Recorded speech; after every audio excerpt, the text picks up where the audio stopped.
thanks. Wow. The 3 essential prayers. In 2014, the writer Anne Lamott wrote a book with just that title. Help, thanks, wow. Now, help and thanks are pretty familiar prayers. Wow, not so much.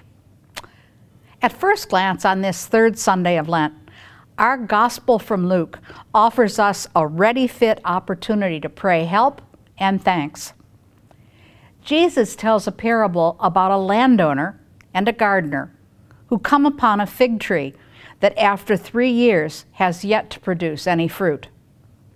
Perturbed, the landowner tells the gardener to cut it down. Now, do I identify with the landowner or the gardener? Nope. Pretty consistently, I identify with the fig tree. And in this era of our cultural attention to productivity and achievement, it's all too easy to hear even God demanding, "What have you done for me lately?" But with grace, we can also hear the voice of God in that of the gardener, saying, "Leave the fig tree alone. I will care for it. I will fertilize it, dig around it, and it will yet produce good fruit." Then I say my second prayer, thank you. This weekend's parable in this holy year of mercy is certainly a story of the God of second chances. I suspect God hears help and thanks a lot. Wow, not so much. If we want to explore a prayer of wow, we have to turn to today's first reading from the 3rd chapter of the book of Exodus. Early on, before the great Passover narrative, when Moses leads the Israelites from Egypt out of slavery to the Promised Land, we look on him on an ordinary day. And what is he doing? He's tending sheep from his father-in-law. What are you doing on an ordinary day? Are you in your office, running errands, just moving along, keeping your head down, keeping your hands on the wheel? You're minding your own business when suddenly, wow. Now for Moses, the site for wow was the burning bush. It was aflame, but puzzling, not consumed.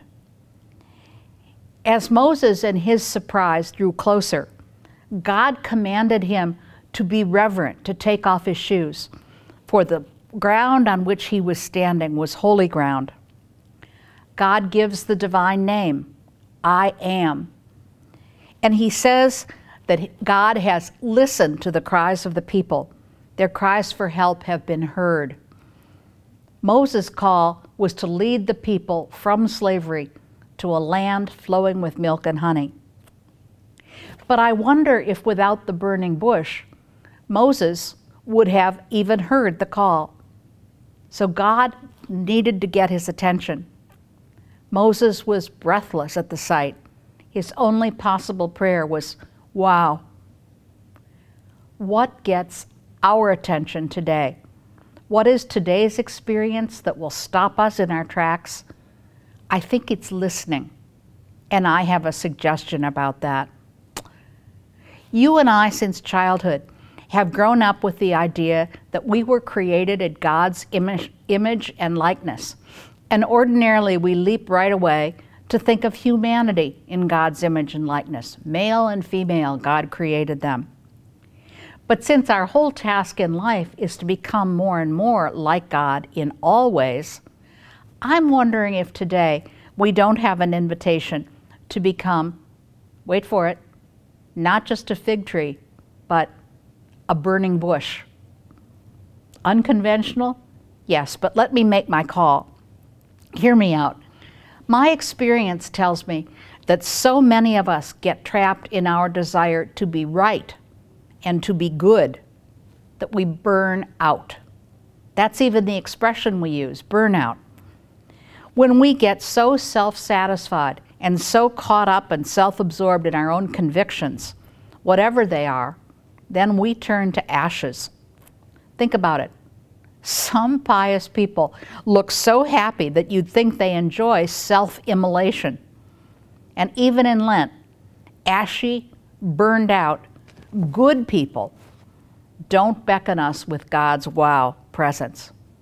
If anything, their intensity tends to turn us away and turn us off. But burning bush people glow. They radiate and reach out. They attract us to them, not overpowering. When we get close to them, or they to us, listening people, we know that we are on holy ground because they listen. You know it has happened.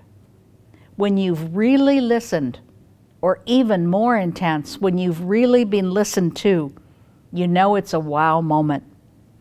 Hearts are warmed, and it gets our attention just as surely as the beauty of a burning bush. As Lent continues, we will have many opportunities to pray, help, and thanks. We can bear good fruit like the fig tree, or with more emphasis on presence than productivity or piety, we can be reignited with the fire of God's love and become a burning bush.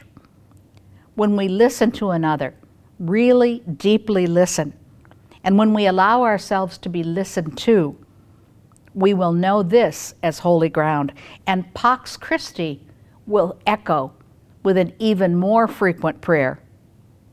Wow.